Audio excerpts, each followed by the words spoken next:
Okay, hello, good evening and welcome. Thank you for coming to this Equality North West event tonight on economic democracy and public ownership. It's increasingly obvious to all that privatisation has failed, it's inefficient, it's undemocratic, it hollows out local economies and it's increasing inequality. Unfortunately, despite widespread public support for renationalised rail and energy, the main political parties remain wedded to the status quo. Hopefully tonight, Professor Andrew Cumbers of Glasgow University's Adam Smith Business School can give us and them perhaps some ideas about how to buck this trend. So I'm delighted to introduce him to you tonight, and I'm grateful that he's managed to drag himself away from the exciting events in Scotland. So with no further ado, Professor Andrew Cumbers.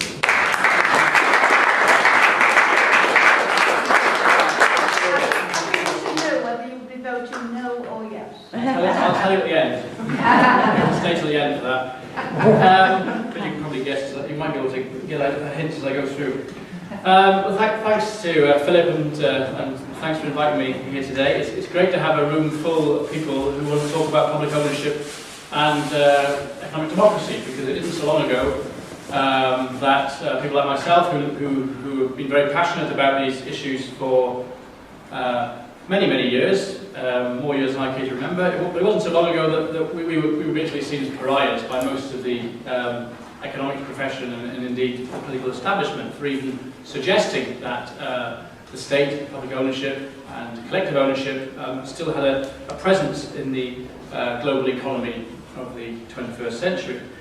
But of course, as we all know, when the financial crisis struck, public ownership returned to the forefront of economic policy making in a very surprising way, introduced by many of the politicians and governments who told us that government was the problem in the economy. Government shouldn't intervene. It was Ronald Reagan that first said in 1980 that during his election campaign against Jimmy Carter, at the time when the neoliberals really started to take a grip of the economic apparatus of the state, it was Reagan that said that our problem is government. We need to get government out of the economy. Of course, that was mimicked by Thatcher and various politicians, both of the centre-left and centre-right, since that period, in really deregulating the economy, privatising large parts of it, and shifting away from any kind of commitment to public ownership, or indeed any kind of challenge to the private sector.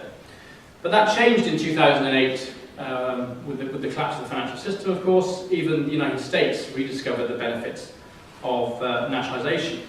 At the height of the crisis, in the UK, it's worth remembering, particularly when we hear the coalition government talk about public debt and what caused that public debt, it's worth remembering that the UK government committed something like £1.162 trillion of public money to provide loans, share purchases and guarantees to the banking sector to bail them out of a crisis of their own making, of course.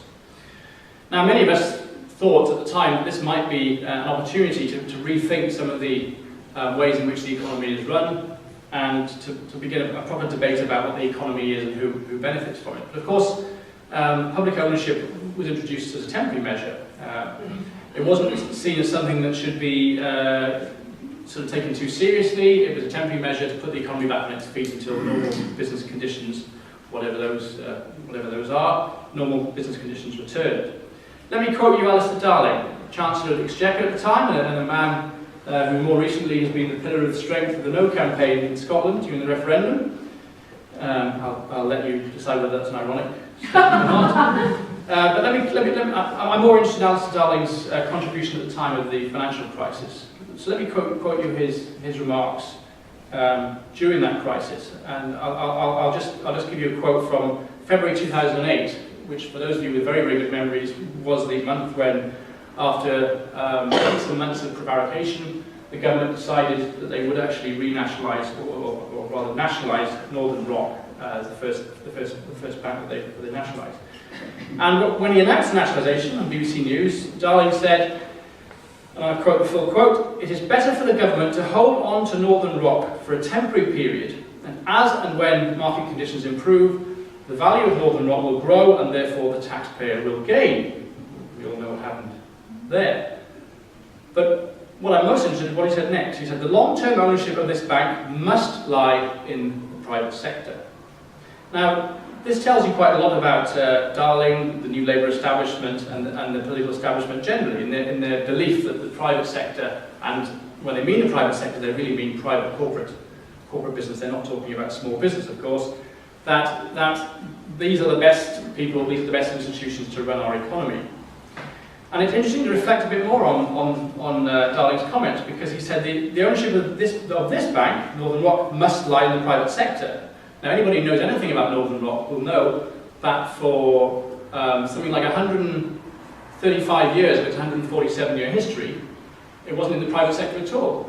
Northern Rock was a building society, a mutual organisation, which was run on behalf of its members to do very boring things like take in savings and give those out to people to buy houses.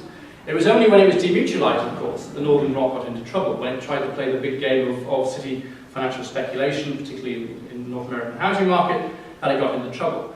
So there's that willful neglect of the history of some of these institutions, I think, that's quite striking here, and the insistence by a Labour Chancellor that a formerly happily mutual society should be returned to the private sector as quickly as possible once normal conditions return. Because what this really gives the game away, if you like. And I think it shows you how much the political elites of this country, as it is at the moment, believe really that markets and private ownership are sacrosanct. Not only that they not countenance the idea that we might return to forms of public ownership in the sense of state ownership, but they don't even give much credence to the idea that we should be thinking about a diversity of ownership forms that can perhaps fulfill different needs in our economy today. So the argument I'm going to make today is that if we're going to try and reclaim the economy, which I think we all need to do, we need to reclaim the economy on the behalf of people rather than profits. If we're going to do that, I think we need to rethink what we mean by public ownership. And I've written about this extensively, as some of you will know. I've got a book that came out about a year and a half ago with Z Books, which I can pass that around if you want to look at. It's my only copy left because I've given most of the other ones away. But if you don't want to buy the book, you can download a couple of reports that I've been involved in writing for the think tank class. Just I think this year it came out in July. I wrote a piece for them on the same issues really of how we might rethink the economy along more collectively owned lines. And that's to say, I think that came out in July, and you can download it from their website. It doesn't cost anything. And the other report I was involved in autumn of last year, 2013, up in Scotland, very much in the context of the referendum debate actually, was a report for the Jimmy Reid Foundation. I don't know whether you're aware of the Jimmy Reid Foundation here, but it's a new foundation that's been created on the left, supported by trade unions and various people from a kind of more social democratic persuasion, if you like, to come up with new ideas about how we run economy and society, to try and shape the mood of the public debate in Scotland. And we wrote a report for them on the energy sector and how we might envisage taking the energy sector back into public ownership, not in the form of a renationalised, centralised energy sector, but actually thinking about how the energy sector might be run today, taking account of the shift into renewables and the opportunities to develop decentralised forms of ownership that might involve communities and even cooperative forms of ownership. So that's available, I think, at the Jimmy Reid Foundation website. Again, it's free if anybody wants to download it. But my main point really today is that we need to go beyond this fixation that British policymakers in particular have with private ownership, handing everything over to the private sector. There is sort of deep-rooted feelings there that the private sector is where you find the commercial expertise, it's where you find the efficiencies to run things, and that anything to do with state ownership or even collective ownership is to sort of go back to an older time of bureaucracy, of inefficiency, and so on. I want to really expose that today, but also to get us to think about what does it mean to encourage public ownership and engagement with economic issues. I think there's a whole set of issues there which we can begin to talk about today. Okay, but I want to start with a bit of brief history, if you like, of privatisation and where it's got us. Now, if you look at the UK since 1979, we've seen various governments, mainly Conservative and coalition governments, but also Labour with its part privatisation of the air traffic control system, we see various governments privatising huge swathes of the economy, and in particular crucial strategic sectors of the economy that are very, very important, not just for economic purposes, but for the common good, but have important sort of social dimensions to them.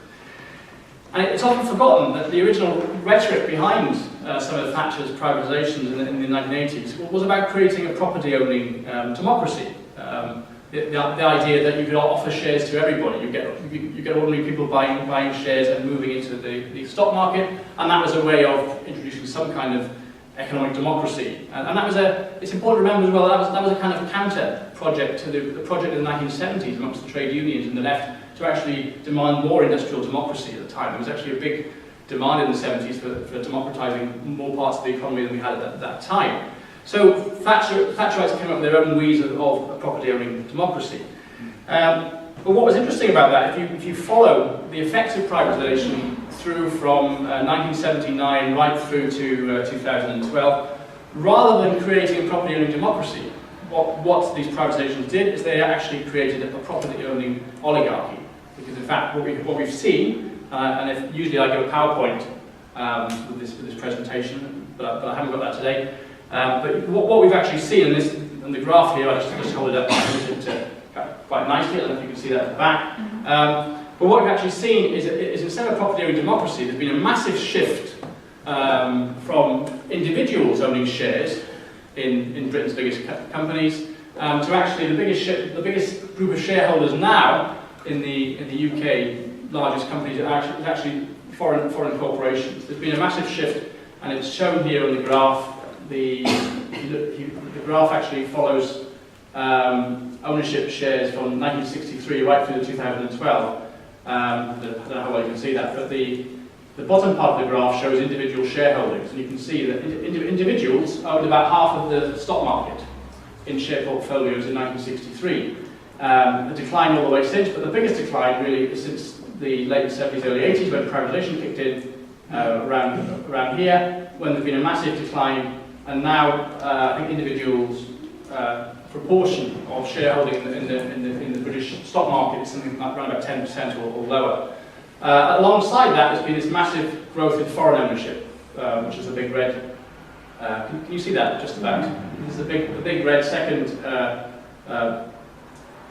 trend here on the graph, where there's been a shift in foreign ownership from 7% of the largest British corporations owned by foreign interests, which was 7% in 1963, to about 50% today. So if you like, there's been an inverse relationship between the decline in individual share ownership and the growth of foreign corporate ownership over the period of privatisation.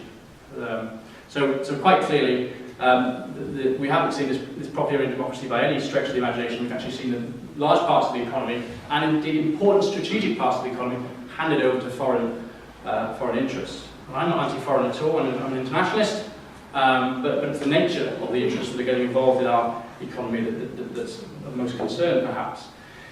The area that I know most about is the energy sector. And if you look at the energy sector, privatisation, of course, has not created a nice market competitive industry, but it's created the various oligopolies in different parts of the sector. The leading 4 companies, for example, account for 96% of the residential electricity generation market and 71% of the total power generation capacity. One of the great ironies of energy privatisation is that we've seen the growth of foreign state-owned corporations actually running our privatised system. Yeah? I mean, it's incredible when you think about it. Something like foreign state-owned corporations account for 25% of the sector as a whole. But in particular parts of the sector, they're even more important. If you look at the nuclear power generation part of the energy sector, 68% of that is owned by foreign state-owned actors, like the Chinese, of course, increasingly, and the French have a big share. The French government, through its still nationalised energy company, has a bit bigger stake in our nuclear power generation sector than anybody at home. So we have I think one of the things that we can think about from this is the way that privatisation creates some very, what I've called very perverse public policy outcomes.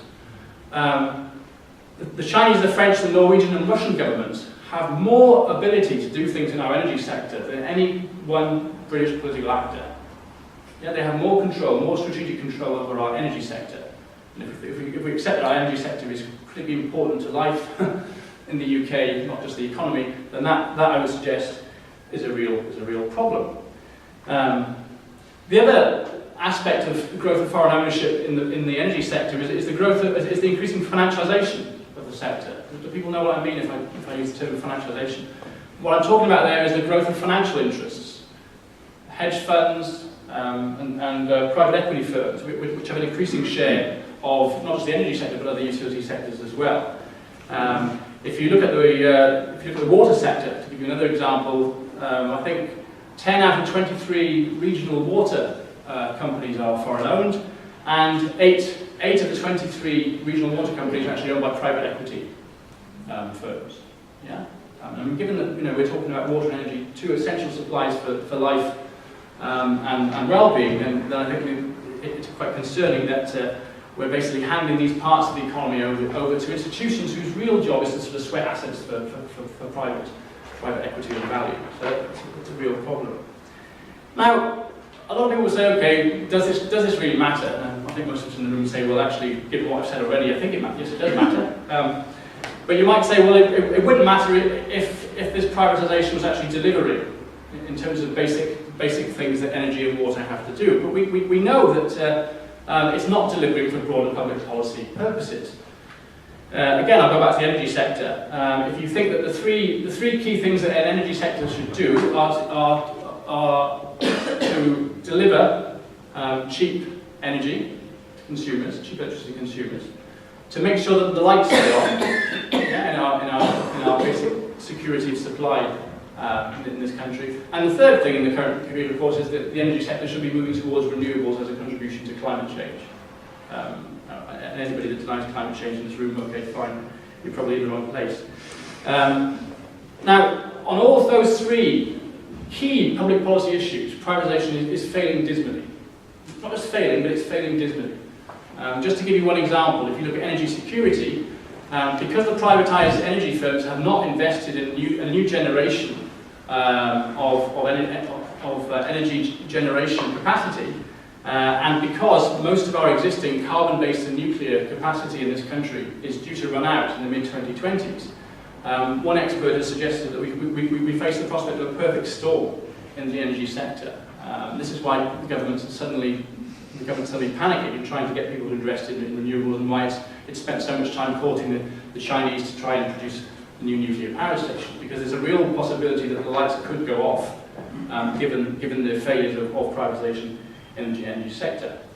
You can look at the other two big public policy issues in energy, converting towards renewables, contributing to tackling climate change. And the UK, as I'm sure most of you will know, has one of the worst records in Western Europe here. I think we only produce something like 4% of our energy. Energy consumption, overall energy consumption. Only about 4% of overall energy consumption comes from renewables. And that is not just one of the worst records in Europe, but it's something like 1/3 of the EU average. We're well behind the rest of the EU in that regard. And again, if you look at the other policy concern of cheap and affordable energy, I think we have some really shocking statistics in this country for things like fuel poverty.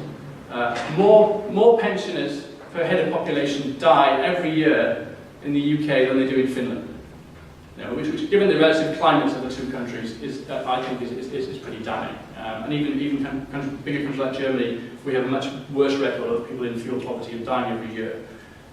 So anyway, so real problems, and I'm sure most of you will be aware of this. But I think one of the issues we're facing as we kind of move forward with all this is that we end up with some really perverse outcomes of all this, because we have this artificially created market system in a sector that actually is not a market. It doesn't lend itself to market conditions at all. It's not a market. It's more of an oligopoly. You end up with, because we're failing on all these public policy counts, you end up with the government doing some very perverse things to make policy actually happen, to actually deliver. So one of the examples is in the area of renewable energy, where because the privatised companies have not been investing enough themselves, the government is now constructing a set of conditions which give huge subsidies to foreign-owned companies, many of them state-owned companies, to build the new capacity that we need for the years ahead. Just to give you the example of the offshore wind sector, the two biggest subsidies have gone to the Danish state-owned company, DONG, and the Swedish partly state-owned company, Vattenfall, to build the biggest offshore wind farms. They've been the largest beneficiaries of UK government subsidies. In 2011 alone, DONG, the Danish company, got 156 million from the government, and Vattenfall got about 128 million in the form of subsidies to build wind farms. And of course, because the government is giving these huge subsidies to these countries just to bring them in, to build our capacity, we have to pay for that somehow. And how are we paying for it? We're paying for it with increased electricity prices to ordinary consumers. Now, most ordinary consumers don't hear all that backstory about why this is happening. They just know the effects are increasing fuel bills, 20% higher in real terms than they were now than they were in 2007. So we've had this political uproar about fuel prices and the cost of electricity. Last year, it'll happen again this year, of course, when we get into the annual cycle of when these figures come out. But the two UK main parties, the argument will be over prices and reducing prices and putting in some sort of regime of keeping prices low. The argument won't be about, well, let's think about the whole structure in terms of the way that sector is run and whether we should be doing it a little bit differently and we should be doing that a bit more collectively. Okay. Now, that experience is mirrored everywhere you go in the privatised industries. If you look at the rail industry, there's a very good report, I don't know if anyone here saw it, produced nearby Manchester by the Crest Group on, it's called the Great Train Robbery, which is a great, and I think again it's one of these things you can download from the web. It's a group led by the University of Manchester's accountancy department, I think by a guy called Carol Williams and his colleagues. And they basically done a very extensive report looking at the effects of rail privatisation and actually comparing rail privatisation with the period of when rail was actually nationalised. And of course, what they found when they look at things historically is actually, and I'm just about of an age where we can remember the old jokes about British Rail, but what they actually found was, compared to the privatised rail sector, the nationalised British rail system actually worked pretty well. Yeah? Even though it was underinvested, had underinvestment for years, even though governments deliberately ran it down for about 20 or 30 years, believe it or not, in the middle of the 1980s, it was adjudged to be one of the most efficient operating systems in Europe. Okay, we can talk about the fact that it didn't have investment in track and renewals, and there weren't very exciting high-speed things going on, but in terms of the basic operating conditions of running a railway, it's actually one of the most efficient operators in Europe.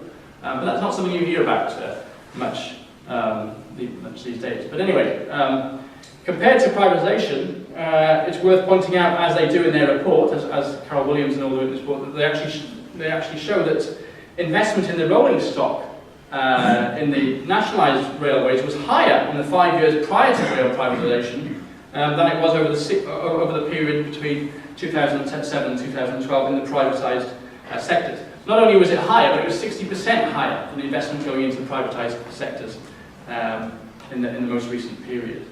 Okay. So, I think there are two critical points in all this. I think the first is that under privatised regimes, there's a direct conflict between the profit-making concerns of business, and the Manchester authors have talked about the rail industry and rail privatisation creating a situation where risk and investment averse private companies position themselves as value extractors thanks to high public subsidies, I think, which says it all. But there's a real conflict between essential public services and delivering services for what we in Scotland call the common weal now, or the common good, and the needs of private corporations, which of course are to make a profit and yield a profit. And that's clear. That's clear to everybody who uses privatised industries. It's why public ownership is still massively popular amongst the general public. Even conservative voters, even a majority of conservative voters, even a majority of UKIP voters are in favour of rail nationalisation. And there's quite a significant minority of conservative voters that actually want the energy sector renationalised. And that's let alone talking about other groups in the electorate. But the vast majority of people want most of the utilities to be renationalised. And it's clear why, because ordinary customers, consumers, are those who experience the service problems of these privatised utilities. So the first point is there is that direct conflict between private interests and public interests in these sectors. And the second point is that to square that circle, governments are forced to create increasingly perverse responses, solutions, like massive subsidies to encourage private or even state-owned foreign firms to come and run our invest in new capacity. So I think in the face of these contradictions, we really need to start arguing for public ownership again, but actually rethinking what we mean by public ownership in terms of running the economy in a very different way to how it's happening at the moment. Okay. Now, I think one of the problems of public ownership as a concept is that we've had about 30 or 40 years of politicians of both left and right rubbishing the whole idea of public ownership. I was told a very interesting anecdote recently by somebody who's close to the Labour Party that said the Labour Party was actually thinking very seriously about rail renationalisation. But when this leaked out to the Tories, the Tories straight away came up with a media story that we didn't want to go back to the 1970s and the bad old days of old Labour. There's a gift horse that Tony Blair gave to the Tories, by the way, creating this kind of like image of nasty old Labour. But it's rolled out in a way to force the Labour Party elites to sort of back away from anything that might be deemed too radical or to take us back. I think we need to change the narrative there. I think we need to, instead of saying, I think there's enough people now that have lived through privatisation and its effects, and there's enough people that weren't alive in the 1970s that are alive now, that don't really know what going back to the 1970s actually means. So I think we need to think about, well, we should be talking about public ownership in terms of democratising the economy going forward to the 21st century. We don't want to go back to privatisation. We want to go forward to new ideas about how we run the economy along more democratic lines. That's where we need to be. That's what we need to be having a debate if we're interested in tackling and really challenging some of the inequality, economic and social inequalities that we face in this country. So we've had this public discourse around the problems of the old way of doing things, of nationalisation, which has been very effective. It was first deployed by people like Hayek, who was the favourite philosopher of Thatcher, of course, and I talk about that at length in the book. I haven't really got time to go into that today. But there was a very effective job done of demonising state ownership as being very bureaucratic, as over-centralised, and being undemocratic and unresponsive to ordinary customer or consumer needs. And privatisation was seen as a way of introducing bloated state bureaucratic forms, introducing market commercial imperatives to these sectors, so that they would be more responsive to consumers, and so on and so forth. Now, you can have a good laugh about that now. But those were the key arguments that were made at the time, and they still hold in some ways today. There's still a sense in many of the political elites' heads, I think, of public bad, private good, and this is why we see market reforms introduced even into the NHS and so on. So that there's a mindset there that we need to really challenge. I think it's worth saying, however, that there were problems with public ownership as it was organised before 1979. A lot of public ownership in the UK was of the nationalised industry variety. It was very much top-down, centralised bureaucracies. There was very little worker involvement or even consumer involvement in the running of those industries. They were tended to be by bureaucratic elites. But at the same time, a lot of them were very efficient, as I just explained about the railways. Very often you've got scare stories put about by the lame ducks of nationalisation, the shipbuilding industry, the car industry, the coal industry, the steel industry. These are the lame ducks of the 1970s, industries that got themselves into trouble under nationalisation and basically were then seen as effectively a drag on the public purse, and therefore we should privatise them. It's worth remembering that those kind of industries, we might call them the non-strategic, the non-utility parts of the nationalisation agenda, a lot of those industries were nationalised in the first place because private firms had actually run them very, very badly. The coal industry, for example, was nationalised in the 1940s because it was during the war, government realised just how badly maintained the coal industry had been by the private sector. Awful working conditions, very little investment in mines or new mining capacity, massive problems with health and safety in the mines, but at a very basic economic level, the mines were just inefficient under privatisation, under the private system. and that's why they were nationalised in the 1940s. The same was true of the steel and shipbuilding industries, which were actually nationalised much later. They were nationalised because the private sector actually failed those industries in the UK. Okay, now we can have a debate about which industry should be in public ownership and which shouldn't, but we need to remember that when many of these industries were nationalised in the first place, it was because the private sector was failing. And there's lots of reasons for that. Now, the rhetoric then became, well, these are lame duck industries, and then the rhetoric shifted to the utilities to say, well, actually all forms of nationalisation were hugely inefficient. You know, we need to privatise these.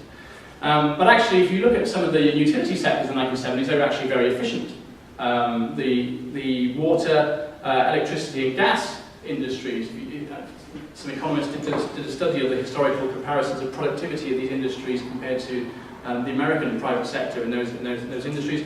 And they found that actually, if you look at the period from the 1950s through until 1979, the electricity, gas and water nationalised sectors in Britain saw productivity increases of 3% per year, every year, for that whole period, compared to the American private utility sectors, where the productivity increase